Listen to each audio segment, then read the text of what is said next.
vamos a hablar un poco de los roles. Es un tema complicado. ¿Por qué? Porque dependiendo del entorno, cada empresa, cada cliente, cada equipo, pues hace un poco una cosa diferente.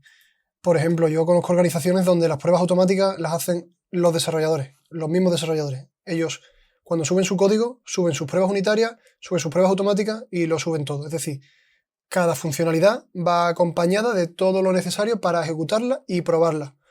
¿Vale? Después también estaba en entornos donde había una parte manual y una parte automática, y que el QA manual se encargaba de desarrollar esas pruebas. Él se encargaba de definirla, analizarla y desarrollaba lo que hablamos de la parte funcional, la parte de la prueba que leemos, la parte que visualizamos. Luego, esos pasos que luego se tienen que traducir en algo automático que mueva el navegador, pues eso lo hacía un perfil automation, ¿vale? Pero que básicamente es un desarrollador. Entonces hay entornos en los que hay desarrolladores y QAs, hay entornos en los que hay desarrolladores QAs y QAs automation, hay entornos en los que hay desarrolladores solo y ellos se encargan de todo, ¿vale? Entonces, bueno, cambia mucho la dinámica en base a la organización.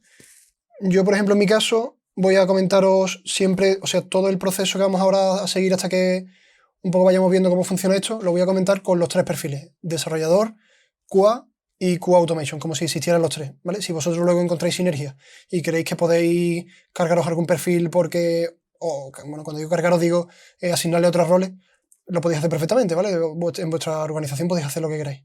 Básicamente yo digo que dependiendo de la madurez, hay veces que necesitas estos tres perfiles y luego cuando estás un poquito más maduro, pues a lo mejor tus QAs han comprendido cómo funcionan las pruebas automáticas y pueden desarrollar plazos. Tus QAs Automation están poco a poco entrando en la parte de desarrollo y pueden asumir labores de desarrollo de negocio, con lo cual es un poco cuestión de madurez. Pero de momento nosotros nos vamos a basar en que hay un desarrollador, un QA que se dedica a analizar y a realizar pruebas funcionales y un QA Automation que se dedica a elaborar pruebas unitarias. ¿Vale? ¿Y cómo funciona? Pues, por ejemplo, el analista de negocio y el product owner, entre ellos dos, y con ayuda del equipo, pues ellos definen sus escenarios en Gherkin, ¿vale? Lo hemos visto ya, aterrizan un requisito de alto nivel y va bajando hasta que tenemos algo parecido a esto. Tenemos un requisito, una historia de usuario, que tiene su feature, su historia de usuario y sus escenarios.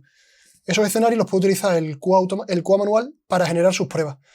No son iguales porque no son los mismos tipos de pruebas. Es decir, esos de ahí, de la izquierda, son pruebas de aceptación, pruebas que utiliza negocio para aceptar el software desarrollado, y aparte el QA manual tiene que darle una vuelta de tuerca y estudiar X casuísticas más, porque es su trabajo. Su trabajo es buscar algo para conseguir o para forzar el fallo, ¿vale? Entonces ellos tienen que buscar más casuísticas. Y el QA Automation, pues entre los dos mundos, intenta automatizar eso que el Product Owner dice que se va a hacer, y también interacciona mucho con el QA manual, pues para intentar poner un poco de sentido, un poco de conocimiento a la necesidad que están intentando implementar para el volcarlo en sus pruebas automáticas. ¿Vale? Son los tres. Aquí el desarrollador no interviene porque simplemente ellos están desarrollando la funcionalidad del negocio. Las pruebas es algo entre Product Owner, analista de negocio, que define la funcionalidad, QA manual y QA automático. Vale, y ahora os voy a comentar un poco cómo se hace en base a un flujo que os propongo. Analista de negocio, Product Owner, equipo de desarrollo, entre todos acuerdan qué escenarios se van a automatizar y cómo se van a automatizar. ¿Vale? Lo pueden hacer en la típica reunión, en la reunión mismo que os he comentado antes, se podría hacer perfectamente. Van todos los perfiles, oye, el desarrollador, y llega un momento que dicen, vamos a hablar de las pruebas. Analista de negocio, ¿qué hay que probar? Pues hay que probar.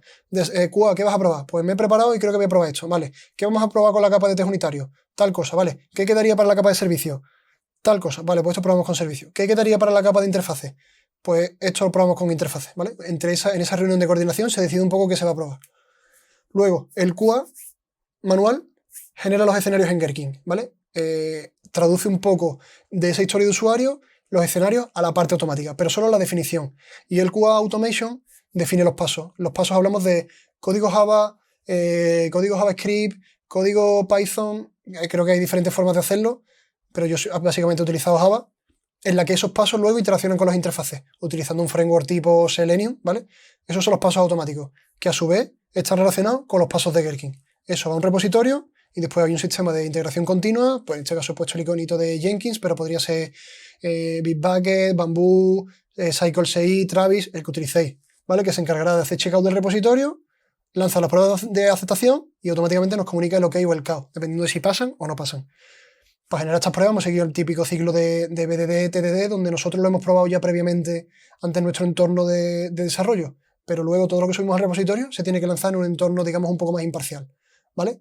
Aquí veis un poco cómo intervienen todos los perfiles, pero os hago un poco un análisis un poquito más profundo entre el desarrollador, el QA Automation y el QA manual, ¿vale? Cada uno tiene un poco sus roles. Primero todos asisten a una reunión de triamigos, o como queráis llamarla, lo dicho, test plan, como queráis llamarla. Luego cada uno hace un poco su historia. El dev desarrolla el código del producto y los test unitarios. ¿Qué test unitarios? Los que he acordado en la reunión anterior. El QA hace la parte manual y el QA hace la parte automática. Sí es verdad que el QA ayuda al QA a hacer la parte, digamos, funcional y de Gherkin de la parte automática, que ahora os voy a comentar luego cómo se invoca. Pero el QA es el que se encarga básicamente de desarrollar la parte de los pasos. Y el QA Automation se encarga de desarrollar la parte de los pasos, la parte más de código, la parte más Java. Y el QA manual se encarga de definir los escenarios. Esto luego subiría a un entorno de desarrollo. Entre el QA Automation y el QA manual ejecutan los escenarios, tanto las automáticas como las manuales, se depura, se corrige, se lanza, se sube a un entorno de integración y se regresiona con el catálogo de pruebas completo. O como queréis hacerlo en vuestra organización, ¿vale? Cada entorno es un mundo y cada uno un poco lo orquesta como quiere. Vale, y bueno, ahora os voy a hablar en la siguiente lección de cómo funciona Gherkin de forma interna y cómo funciona BDD.